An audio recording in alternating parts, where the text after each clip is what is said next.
faut donner de la visibilité à la finance responsable.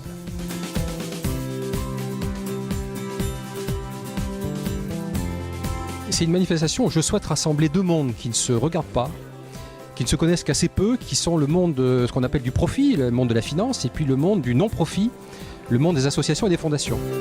Et l'idée, c'est que des produits financiers, pour qu'ils soient responsables, il faut qu'ils soient co-construits.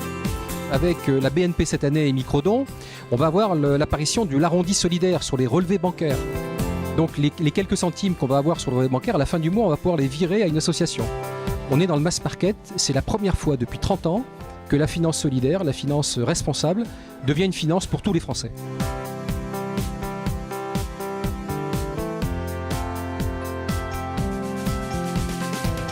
La générosité embarquée, c'est cette idée de greffer une opportunité de don dans les transactions du quotidien. C'est des choses qui se font largement à l'étranger. En Angleterre, par exemple, ça existe depuis 35 ans. Ça s'appelle le payroll giving, le don sur salaire, et ça permet chaque année de récolter 100 millions de livres sterling. Alors Prélion, c'est une plateforme qui permet à des investisseurs de financer sur un mode mutualisé des projets de ménages français. C'est du crowdfunding dans la mesure où on met en relation en fait une communauté d'investisseurs avec une communauté d'emprunteurs.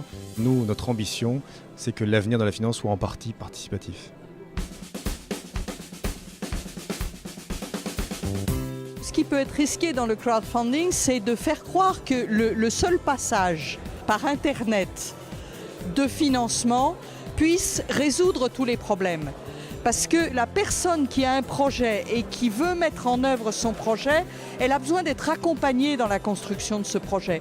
Et l'accompagnement est aussi important que le financement. Je pense tout simplement que les banquiers doivent tenir compte des évolutions de la société et qu'il y a de la part des clients une vraie demande de transparence sur ce qui est fait de leur épargne, à quoi elle sert tout simplement. Et il faut répondre évidemment à cette attente. Alors la responsabilité, c'est pas seulement ça, c'est aussi de regarder comment soutenir les projets les plus responsables sur le territoire. Dans cet environnement de taux bas, les investisseurs recherchent de nouvelles solutions d'investissement autres que les classes d'actifs traditionnelles. L'impact investing répond à ce besoin d'aller chercher du taux de rendement.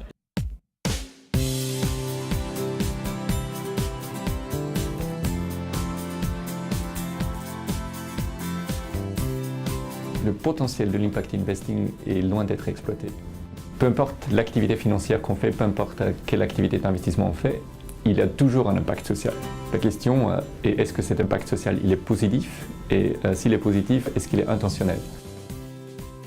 Vous avez actuellement un besoin de sens qui est effectivement très fort, que ce soit au niveau de nos citoyens ou que ce soit au niveau des épargnants. C'est pour cela qu'il est extrêmement important, et c'est d'ailleurs dans le nouveau plan stratégique de l'autorité des marchés financiers, de donner des repères aux épargnants. Et c'est un moyen, comme les autres, de redonner du sens à la finance.